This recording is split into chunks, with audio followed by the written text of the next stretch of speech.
आज हम आपको बताएंगे कि आखिर अखिलेश यादव से इतर उनके सहयोगी जयंत चौधरी क्या बात कर रहे हैं। साथ ही साथ ये भी बताएंगे कि बृजभूषण के मामले में अब डिंपल यादव ने क्या कहा है, क्या उन्होंने अखिलेश यादव से अलग लाइन पकड़ ली है। और साथ ही साथ आज हम बताएंगे उस चर्चित विवाह के बारे में जिसकी चर्चा सोशल मीडिया में भी है और उत्तर प्रदेश में भी है। नमस्कार, आप देख रहे हैं आज का यूपी और मैं हूं रजत सिंह। सबसे पहले बात करते हैं जयंत चौधरी की। पश्चिमी यूपी के बड़े नेता रालोद के अध्यक्ष जयंत चौधरी समाजवादी पार्टी गठबंधन में है। वो समाजवादी पार्टी के समर्थन से राज्यसभा के सदस्य भी हैं और उनकी पार्टी निकाय चुनाव में भी समाजवादी पार्टी के गठबंधन में भी चुनाव लड़ी। लेकिन उसके बाद से चर्चा है कि कहीं उनके बीच खटपट है। ये दोनों बात समाजवादी पार्टी और आरएलडी की तरफ से नकारा जाता रहा है।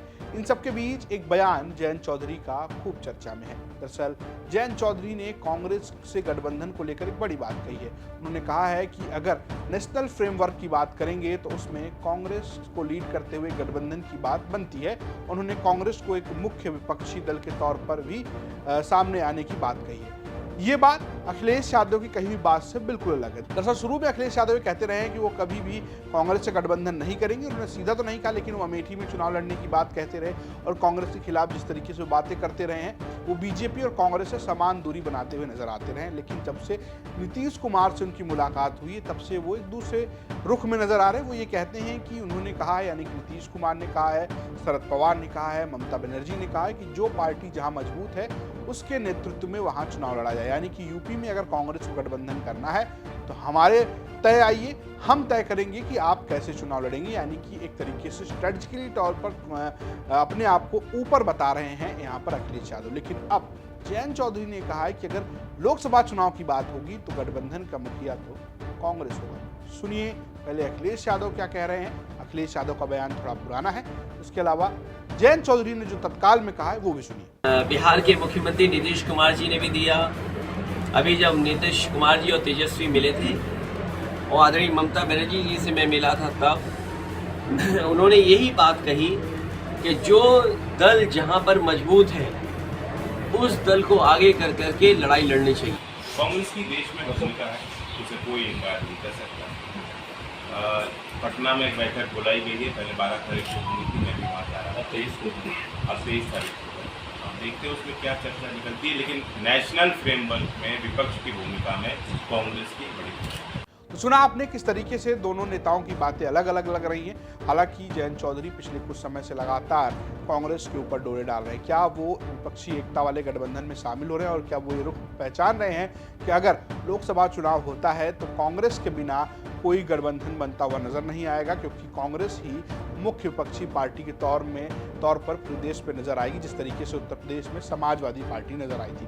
और दूसरी बात यह है कि जिस तरीके से जयंत चौधरी बात कर रहे हैं, क्या उसमें अखिलेश यादव भी सहमति देंगे, कितनी सीटों पर बात बनेगी। एक फार्मूला बहुत तेजी के साथ चर्चा में है कि 18 सीट से 15 सीट के बीच में, यानी कि 20 सीटें करीब कांग्रेस को दी जा सकती है। 10 सीटों पर जयंत चौधरी की बात बन सकती है, जिसमें वो अपने कोटे से चंद्रशेखर आजाद को 1 सीट या 2 सीट दे सकते हैं और बाकी 50 सीटों पर चुनाव जो है वो अखिलेश यादव लड़ेंगे, उसमें वो पल्लवी पटेल को 1 सीट दे सकते हैं। ये एक चर्चित संभावित फॉर्मूले की बात सोशल मीडिया पर है, राजनीतिक गलियारों में है। इस पर पार्टी की तरफ से कोई बातचीत नहीं। फिलहाल अभी अखिलेश यादव जो है वो 23 जून को जाने वाले हैं पटना, जहां पर सभी विपक्षी पार्टियों की मीटिंग हो रही है। नीतीश कुमार इसके अगुवा है। उसके बाद शायद वहां से कोई नई बात उभर कर सामने आए। हालांकि ये बात बहुत जोरों पर है कि क्या उत्तर प्रदेश में कांग्रेस के साथ एक बार फिर समाजवादी पार्टी गठबंधन करेगी, क्योंकि 2017 में ये गठबंधन फेल रहा था।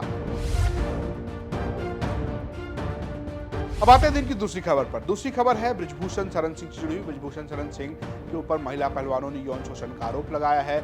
चार्जशीट दाखिल करने की बात कही जा रही है।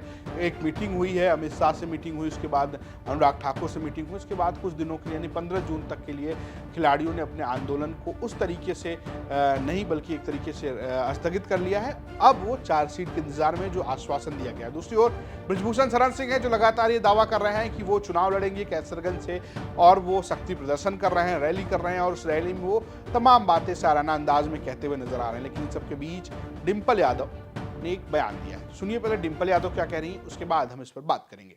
लगातार महिलाओं के साथ उत्पीड़न बढ़ता रहा है।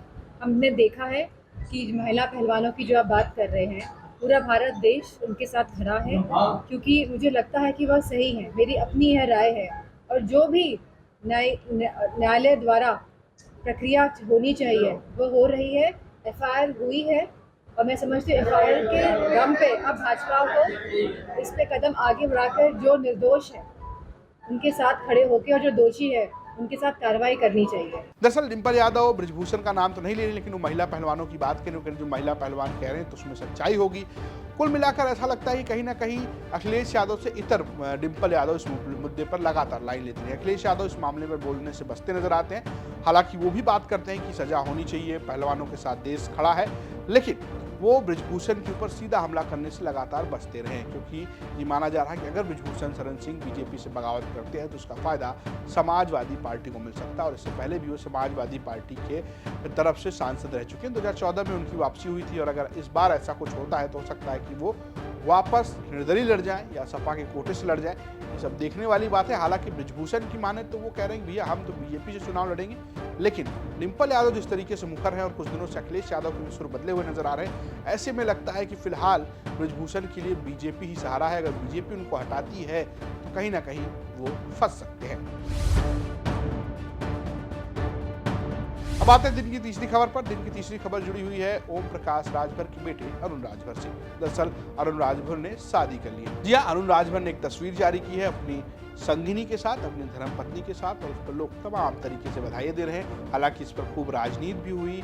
अखिलेश यादव ने खूब बयानबाजी की। उन्होंने कहा कि कौन उनकी शादी में जा रहा है, किसको वो बुला रहे हैं, कौन फ़ोन करके बधाई दे रहा है। दरअसल पीएम नरेंद्र मोदी ने उनको फ़ोन करके बधाई दी थी, और इस बात की जो चर्चा है वो खुद अरुण राजभर ने ट्विटर पर किया था। तो अखिलेश यादव ने तंज कसते हुए कहा था कि ये साफ तो हो रहा है कि कौन किसकी एसी गाड़ी में बैठा है। दरअसल तंज इसलिए भी आप समझ लीजिए क्योंकि ओम प्रकाश राजभर हमेशा ये कहते रहे कि अखिलेश यादव एसी में रहते हैं, वो जमीन की पॉलिटिक्स नहीं करते। तो कहीं ना कहीं ये तंज जो है वो ओम प्रकाश राजभर की तरफ कसते हुए नजर आए। देखिए तस्वीर अरुण राजभर की, जो बहुत चर्चा में सोशल मीडिया पर। उनका विवाह हो गया है। अब राजनीति में क्या राजभर करेंगे, इस पर सबकी निगाह बनी हुई है। फिलहाल आज की यूपी में बस इतना ही। देखते रहिए यूपी तक। नमस्कार।